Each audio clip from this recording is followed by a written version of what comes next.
is autism?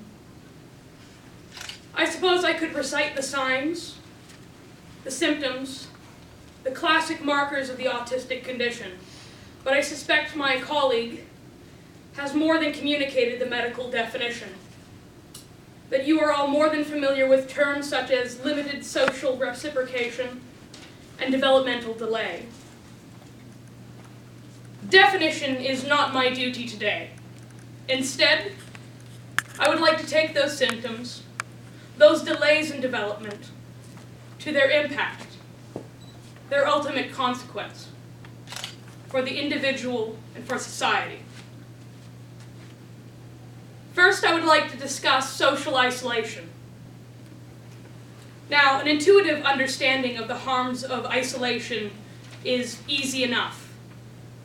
We desire friends for their own sake, for the happiness and pleasure they bring us through their company, through their very presence. But let us, for a moment, go further. What is the harm of social isolation? What is the material damage that arises from a lack of positive, long-term, healthy peer-peer relationships? Think back to every time a friend has helped you. Every time a friend has lent you their notes, every time a friend has given you advice, every time a friend has comforted you, held you. Autistics across the lifespan are disproportionately likely to exhibit comorbid mental health issues related to a lack of emotional support, such as anxiety, high stress, low self-esteem, and depression. Generally beginning in adolescence, but often presenting even earlier. We don't often talk about conditions like depression as symptoms of autism, as in the strictest sense they are not. Rather, they are the symptoms of painful, involuntary isolation, of loneliness and of social rejection. To speak for myself, to wander momentarily into anecdote. I can say that while as an adult I have been relatively successful, socially and academically, while a lack of social and life skills no longer presents an insurmountable barrier to my personal goals, I still experience the repercussions of a lonely childhood. Anxiety, in particular, has been difficult to overcome.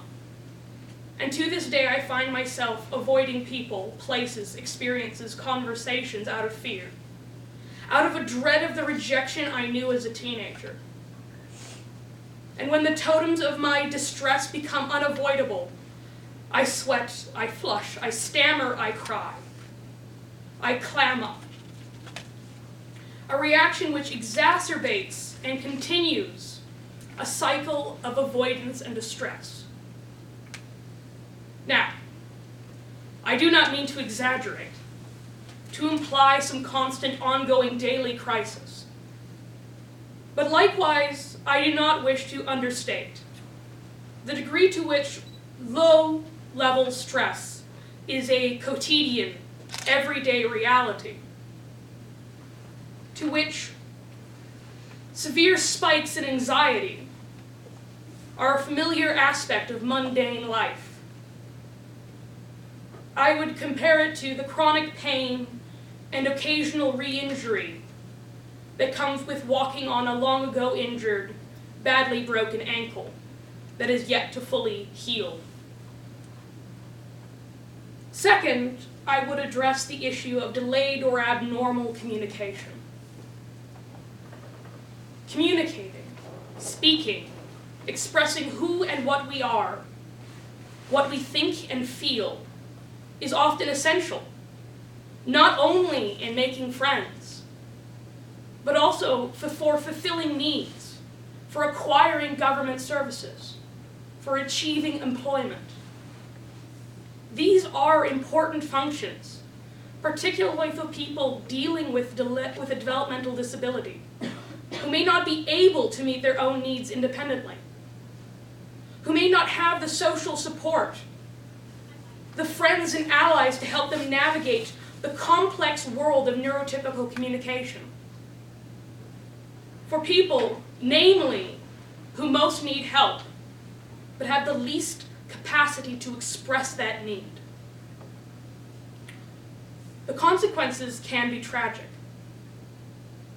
Autistic, especially when nonverbal or undiagnosed, are likely to be unemployed or underemployed, to interact with police who have limited training in dealing with the neurodiverse, to end up institutionalized, either in a hospital or in a prison, or to end up homeless on the street. Both homelessness, police interaction, and even institutionalization can end tragically for vulnerable, odd people like autistics. There is a fear I myself experience when interacting with the police, due to the knowledge that if my limited social skills fail me, if my eccentricity betrays me, that I may be perceived as a drunk, a criminal, or worse, as a threat. And I am not a 6-foot, 300-pound nonverbal man with a profound intellectual disability.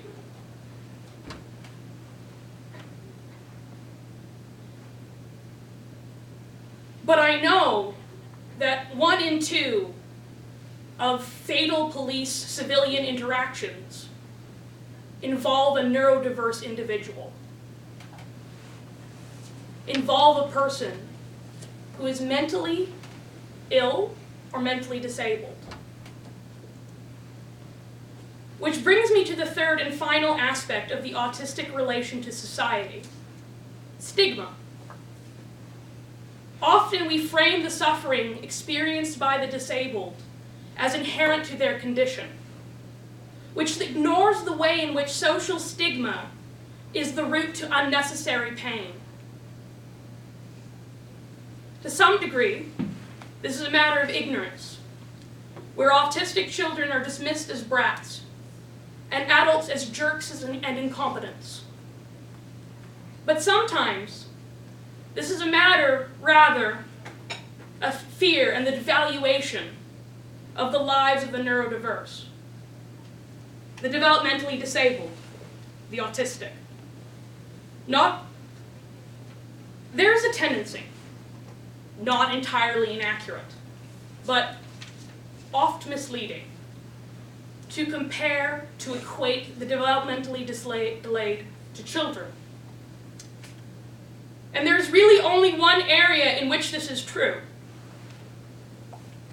and that is that autistics, like children, are often far more vulnerable than neurotypical adults. In modern civilization, man is the greatest predator of man. In many ways, our success and safety is dependent on our circumstances, is dependent on the whims of our peers. Autistics, due to social isolation, abnormal communication, and limited independence, are exposed to a greater threat from violent crime, from abuse, from neglect. Not only that, but a crime against an autistic person is often seen as less of a crime. And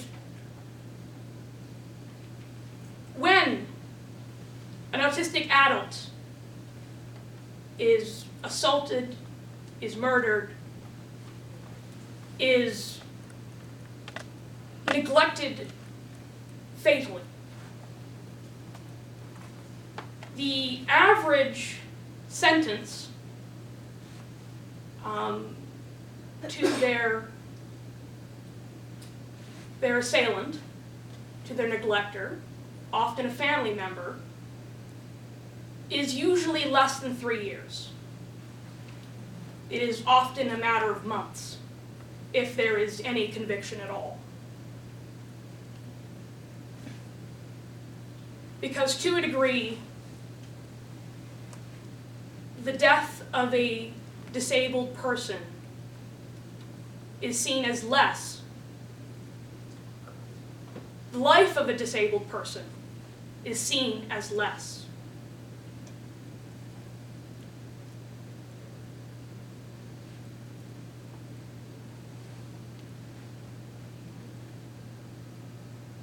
And that is why we need to reduce stigma. And that is why we need to treat autism. And that is why we need to treat the sickness within our society that says these lives do not matter.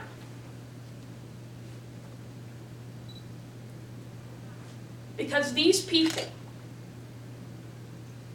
have hopes and dreams and feelings. They love and rage and hope